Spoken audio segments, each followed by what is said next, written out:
नमस्कार दोस्तों, कैसे हैं आप सभी। उम्मीद है आप सभी की पढ़ाई अच्छी चल रही होगी। तो आइए इसी के साथ हम भी अपनी क्लास को शुरू करते हैं। आज की क्लास में हम हिंदी साहित्य के वन लाइनर क्वेश्चनों को पढ़ने वाले हैं। बिना समय गंवाए हम अपनी क्लास की शुरुआत करते हैं, क्योंकि अगर आप समय की कदर नहीं करेंगे तो समय आपकी कदर कभी नहीं करेगा। तो हम समय का सदुपयोग करते हुए बढ़ते हैं प्रश्नों की ओर। चलिए, प्रश्न पहला, हिंदी साहित्य का आदि कवि कौन है? हिंदी साहित्य का आदि कवि कौन है, किसे माना जाता है? इसका ये वन लाइनर क्वेश्चन है दोस्तों, इसमें कोई ऑप्शन नहीं है। आचार्य रामचंद्र शुक्ल जी के द्वारा। इसमें बहुत कन्फ्यूजन दोस्तों, क्योंकि ये लोगों की अलग अलग मान्यता है। हिंदी साहित्य का आदि कवि रामचंद्र शुक्ल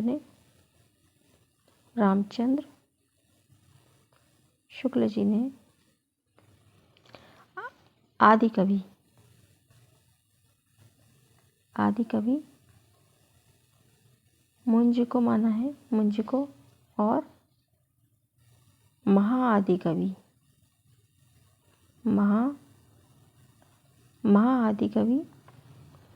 ये चंद्रबरदाई को माना है। ये चंद्रबरदाई को माना है। जैसा ऑप्शन रहे ऐसा आपको आंसर देना है। आदि कवि मुंज को माना है और महाआदि कवि चंद्रबरदाई को रामचंद्र शुक्ल जी ने माना है। और सर्वमान्य मत के अनुसार सराहपा को आदि कवि माना जाता है।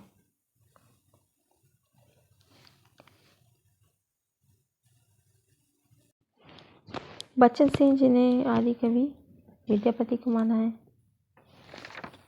बच्चन सिंह जी ने विद्यापति को आदि कवि माना है। हजारी प्रसाद द्विवेदी ने अब्दुल रहमान को,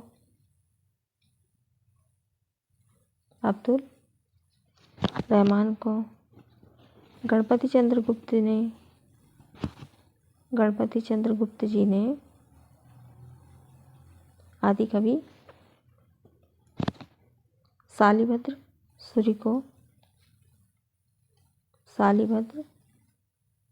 सूरी को अलग अलग मान्यताओं के अनुसार है।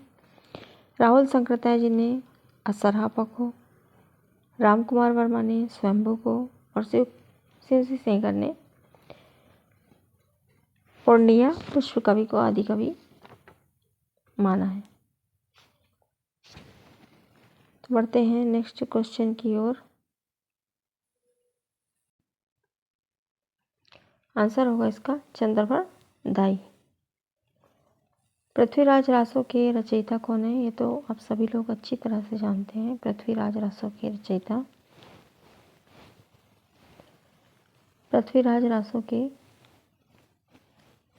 रचयिता ये ही है चंद्रबरदाई। ये इसका पृथ्वीराज रासो के रचयिता चंद्रबरदाई है।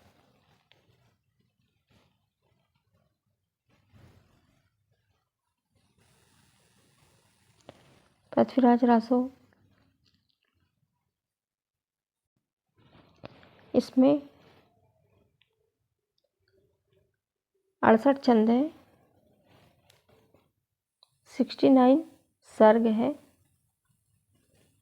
शुक्ल जी के अनुसार 68 है। इसके नायक नायिका पृथ्वीराज चौहान और संयोगिता पृथ्वीराज चौहान और संयोगिता इसके नायक नायिका है। इसकी रचना 1168 ईस्वी में हुई है। 1168 ईस्वी में। संवत में बोले तो 1225 विक्रम संवत। पृथ्वीराज रासो। यह एक महाकाव्य है। बढ़ते हैं नेक्स्ट क्वेश्चन की ओर। प्रश्न 2 हो गए हमारे। भक्ति काल को कितने भागों में बांटा गया है? भक्ति काल को 2 भागों में बांटा गया है। भक्ति काल को 2 भागों में बांटा गया है, निर्गुण और सगुण। निर्गुण शाखा और सगुण शाखा। निर्गुण भक्ति को भी 2 भागों में बांटा गया है, ज्ञानाश्रयी और प्रेमाश्रयी। ज्ञानाश्रयी और प्रेमाश्रयी। इसके प्रसिद्ध कवि, ज्ञानाश्रयी के प्रसिद्ध कवि ये कबीर थे, प्रेमाश्रयी के जायसी। प्रेमाश्रयी के जायसी थे। वहीं सगुण शाखा को भी 2 भागों में बांटा गया है। सगुण भक्ति शाखा को भी 2 भागों में बांटा गया है, एक राम भक्ति और एक कृष्ण भक्ति। राम भक्ति और एक कृष्ण भक्ति। राम भक्ति के प्रमुख कवि तुलसीदास जी थे। कृष्ण भक्ति के सूरदास थे। के गुरु का नाम वल्लभाचार्य जी था। तुलसीदास जी के गुरु का नाम नरहरिदास था। बढ़ते हैं आगे। ये प्रश्न ही आ गया है। भक्ति काल की ज्ञानाश्रयी शाखा के प्रमुख कवि ये कबीर थे। भक्ति काल की प्रेमाश्रयी शाखा के प्रमुख कवि ये जायसी जी थे, मलिक मोहम्मद जायसी। इनका पूरा नाम था मलिक मोहम्मद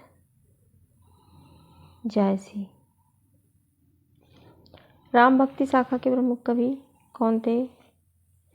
राम भक्ति शाखा के प्रमुख कवि तुलसीदास जी। इनकी सर्वश्रेष्ठ रचना है रामचरित मानस। इनकी 12 रचनाएं प्रसिद्ध हैं। 12 रचनाओं में पार्वती मंगल, जानकी मंगल, विनय पत्रिका, बरवै रामायण, कवितावली, दोहावली, ये सब इनकी मुख्य रचनाएं, मानक रचनाएं। कृष्ण भक्ति शाखा के प्रमुख कवि सूरदास जी हैं।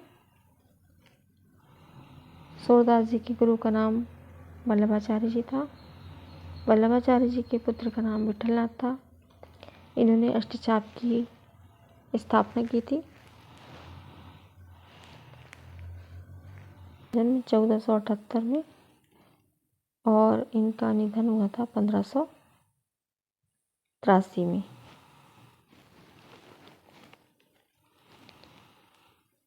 चलिए बढ़ते हैं आगे। रामचरितमानस के रचयिता तुलसीदास जी थे। रीतिकाल के प्रमुख कवि कौन माने जाते हैं? रीतिकाल के प्रमुख कवि बिहारी जी माने जाते हैं। बिहारी दास का जन्म 1595 में हुआ था ग्वालियर में। ग्वालियर में हुआ था इनका जन्म और इनका निधन हुआ था 1663 ईस्वी में। इन्होंने रचना की थी बिहारी सतसई की। बहुत ही फेमस रचना है बिहारी सतसई की। इन्होंने रचना की थी जिसमें 719 पद थे। 719 पद। इसमें से मान्य है 713। ये मुक्तक काव्य ज़्यादा लिखे हैं इन्होंने। इनकी रचना शैली, इनकी रचना शैली, इन्होंने दोहा शैली में लिखा था, दोहा शैली, दोहा शैली ये प्रयोग करते थे। और भाषा ब्रज। इनके पिता का नाम केशव राय था। बढ़ते हैं आगे अगले प्रश्न पे। 10 प्रश्न पे हम पहुंच चुके हैं। दोस्तों क्लास को लाइक शेयर सब्सक्राइब ज़रूर कीजिए, बेल आइकन को प्रेस कीजिए ताकि नोटिफिकेशन सबसे पहले आप तक पहुंचे।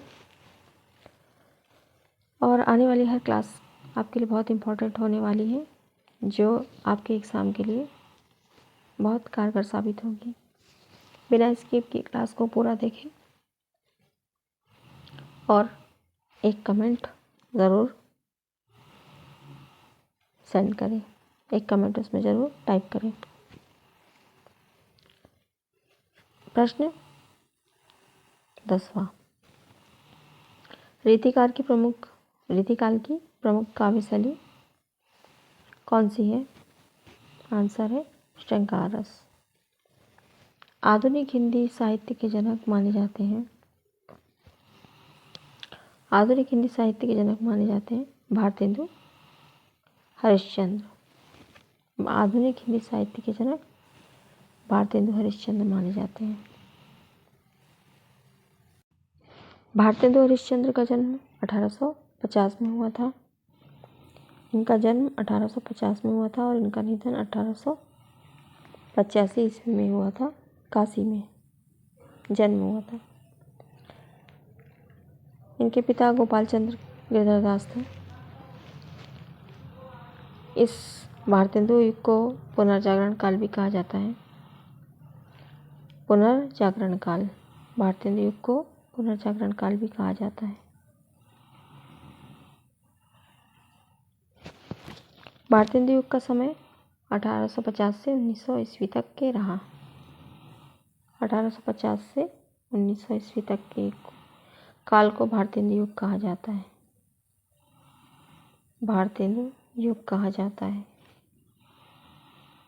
बढ़ते हैं प्रश्न। छायावाद के 4 प्रमुख स्तंभ जयशंकर प्रसाद, सूर्यकांत त्रिपाठी, निराला, महादेवी वर्मा, सुमित्रानंदन पंत, ये इनको 4 प्रमुख स्तंभ है ये छायावाद के।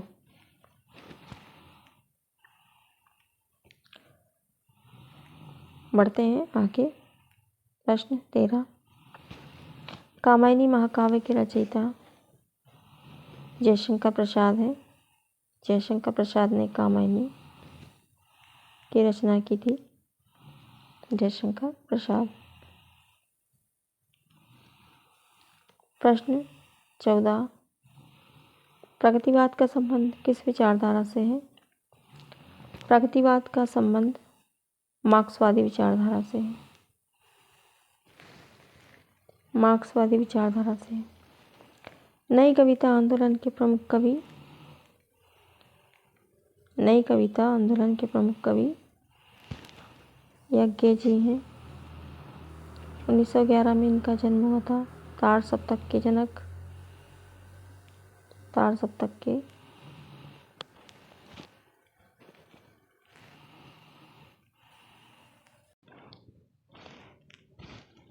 इन्हें कठिन काव्य का प्रेत भी कहा जाता है। कठिन काव्य का प्रेत कहा है शुक्ल जी ने, शुक्ल जी ने इन्हें कहा है।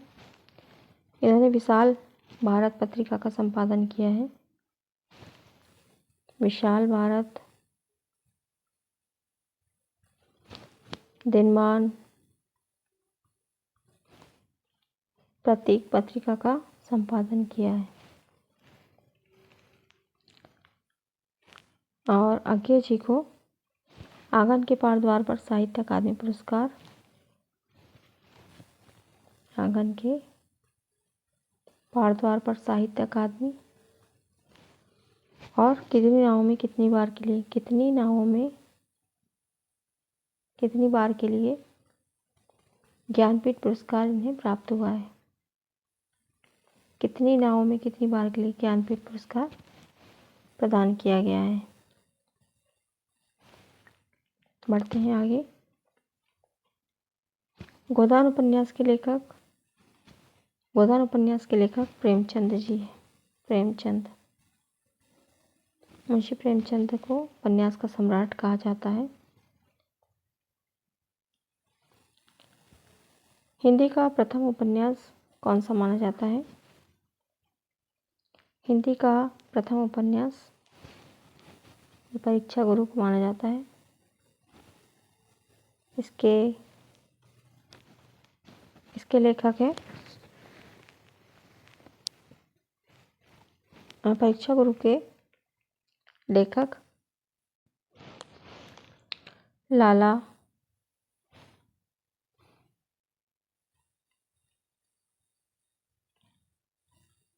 श्रीनिवास दास। लाला श्रीनिवास दास इसके लेखक है। 1882 में इसका प्रकाशन हुआ था।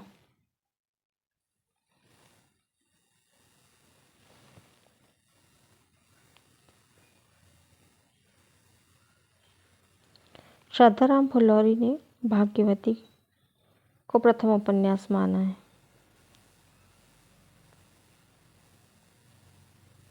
भारतीय हिंदी युग का प्रारंभ कब से माना जाता है? ये तो मैं अभी बता चुकी हूँ आपको पहले ही। भारतीय हिंदी युग का प्रारंभ 1868 ईस्वी से माना जाता है। 1868 ईस्वी से 1900। भारतेंदु जी का जन्म 1850 से 1885 से पुनर्जागरण काल भी कहा जाता है। नाटक अंधेर नगरी के लेखक किसका नाटक है? ये भी भारतेंदु हरिश्चंद्र जी का नाटक है। 1881 में इसका प्रकाशन हुआ था। इसका रचनाकाल भारतेंदु हरिश्चंद्र इसके रचनाकार हैं। इनके और भी बहुत से नाटक हैं भारतेंदु हरिश्चंद्र जी के। वैदिक हिंसा सनाभवती, सती विलाप और हिंसा, माफ कीजिए,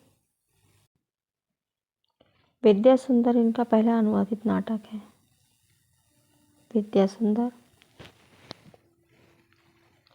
पाखंड विडंबन, वैदिकी, हिंसा नभवती, विशस्य विस्मोधम, भारत दुर्दशा इनके कुछ प्रमुख नाटक हैं। बढ़ते हैं अगले प्रश्न पर। भारतेंदु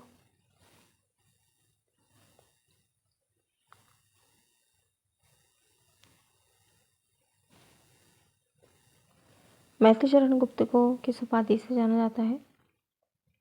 प्रश्न 21। मैथिलीशरण गुप्त को राष्ट्र कवि की उपाधि प्रदान की गई थी। यह उपाधि इन्हें महात्मा गांधी जी द्वारा दी गई थी।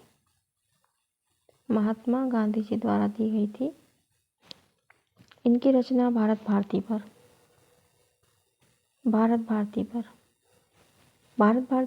1912 में इसका प्रकाशन हुआ था और ये अंग्रेजों द्वारा जब्त कर ली गई थी। इनकी कई रचनाएं और यशोधरा, साकेत, इनकी कई महत्वपूर्ण रचनाएं। रंग में भंग इनकी पहली रचना है मैथिलीशरण गुप्त की।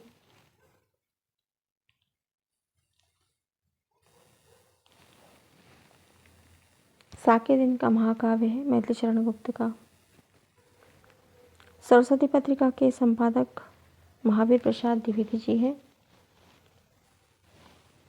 महावीर प्रसाद द्विवेदी सरस्वती पत्रिका के संपादक। 1903 से 1920 तक इन्होंने सरस्वती पत्रिका का संपादन किया था। सरस्वती पत्रिका का इन्होंने संपादन किया था। इनका जन्म 1864 ईस्वी में और इनका निधन हुआ था 1938 ईस्वी में। उत्तर प्रदेश में हुआ था इनका जन्म। उत्तर प्रदेश रायबरेली में इनका जन्म हुआ था। और इनकी कुछ महत्वपूर्ण रचनाएं हैं। काव्य मंजूषा, अबला विलाप, संपत्ति शास्त्री इनकी कुछ महत्वपूर्ण रचनाएं हैं। द्विवेदी युग के प्रवर्तक माने जाते हैं महावीर प्रसाद। महावीर प्रसाद द्विवेदी युग के प्रवर्तक माने जाते हैं। प्रश्न 25वां और लास्ट प्रश्न है ये। मधुशाला के रचयिता कौन है? मधुशाला के रचयिता ये हरिवंश राय बच्चन जी हैं। हरिवंश राय बच्चन ये मधुशाला के रचयिता हैं। इनकी और भी रचनाएं मधुशाला, मधुबाला, मधुकलश, निशा निमंत्रण, इनकी कुछ महत्वपूर्ण रचनाएं हैं। हालावाद के जनक माने जाते हैं। हालावाद के जनक हरिवंश राय बच्चन जी। तो ये थे दोस्तों आज के कुछ महत्वपूर्ण वन लाइनर क्वेश्चन। उम्मीद है आपको क्लास पसंद आई होगी। पसंद आई हो तो क्लास को लाइक, शेयर और सब्सक्राइब ज़रूर करें और एक कमेंट ज़रूर करें। क्लास आपको कैसी लगी? आप कुछ पढ़ना चाहते हैं तो भी आप कमेंट करके बता सकते हैं। और अगर आपको कुछ बुरा लगा तो भी आप मुझे बता सकते हैं कि मुझे इसमें और क्या सुधार करना चाहिए। मिलते हैं नेक्स्ट क्लास में। तब तक के लिए नमस्कार।